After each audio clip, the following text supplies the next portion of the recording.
Do you want to know the hidden costs that are associated when you go to sell your house? Well, then this is the video for you, so stick around.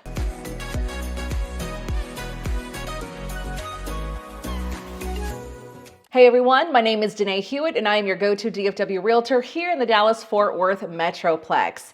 So you may be looking on YouTube and trying to find out like how much it might cost for you to sell your house. And you might be seeing some other videos that talk about like in general, you're gonna have some title fee closing costs, some recording fees, real estate commissions, so all of that stuff I'm actually not gonna go through in this week's video because that's probably already out there. I'm gonna go through some things about 4 areas that you might not be thinking of that might be associated when you go to sell your house. So the first thing is HOA costs. So if you don't live in an HOA, then you can just skip to number 2. But if you do live inside of an HOA, then there are some costs that are associated taking it out of your name and moving the HOA into the new buyers of your house into their name. The resale certificate is one of those fees. And here in Texas, that resale certificate is actually capped at $375, and that is negotiable.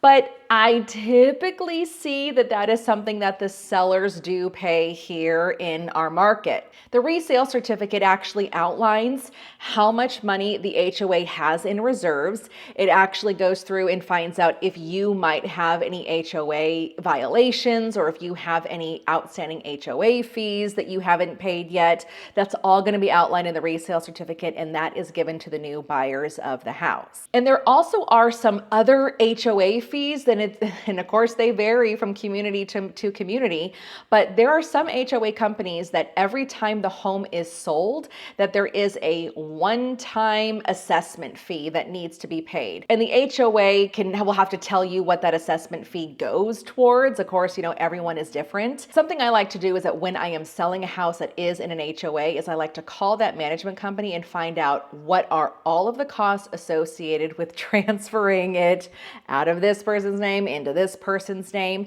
And one time when I called a community, I found out that there was a special assessment that was a one-time assessment, and what they were using that specific money for was to give back to only members that lived in that neighborhood. So when we were negotiating that with the incoming buyer, I told all buyer's agents, hey, this is a $500 charge that is going to stay with somewhere in the community. My clients have already paid for that when they bought the house. So we want your clients to be paying for that because it's not going to benefit the sellers. It's going to benefit someone in that community. So it's a great idea that your agent knows that they need to be contacting these HOA property management companies to find out what all of the fees are so that you know how to negotiate that when you accept any offers coming in on your house. So the other areas that you may not be thinking about when you go to sell your house is how much money you're going to have to put into it to get it active on the market and getting it show ready for new buyers to come in. So you're going to go around your house and you're going to see all the little things that you might need to do to get your house ready for the market. Maybe that's painting,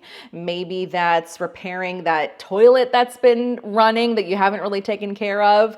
So you're going to have to go around and see how much money am I going to have to spend to get it ready for when buyers walk through the house. And that also goes along with staging your house.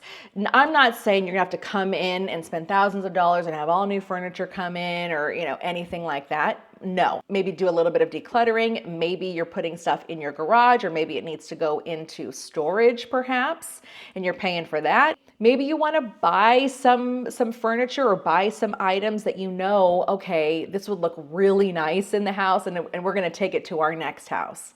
I know that I did that. So think about that. How much money are you going to have to spend in any upfront repairs and any staging costs that might be associated with putting your house active on the market? So that's definitely something to think about. Before we move on to the last 2 items, if you are getting any value out of this video, then please like this video, write a comment below. The YouTube algorithm, just loves all of those things. All right, let's move on to hidden cost number 3. The third thing is repair cost once you are under contract with the buyer and they have done their home inspection.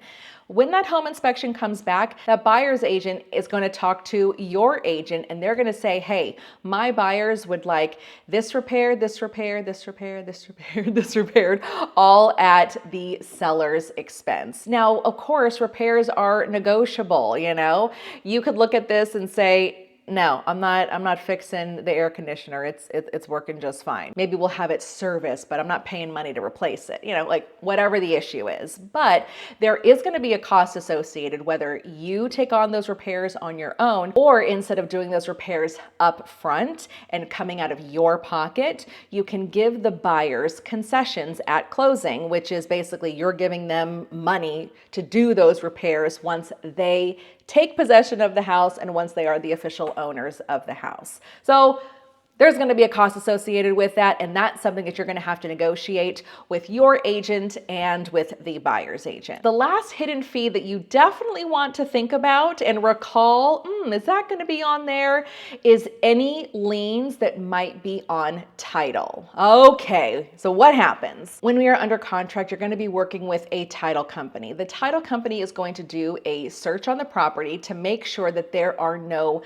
liens on it, and if there are liens on the property, then of course they have to be paid off. They have to be cleared because the buyer is entitled to purchase a property that has a free and clear title. So most likely there's going to be a mortgage lien on the property. I mean, that's pretty much on all the properties that we see on the title search. You're going to have that current mortgage lien on there.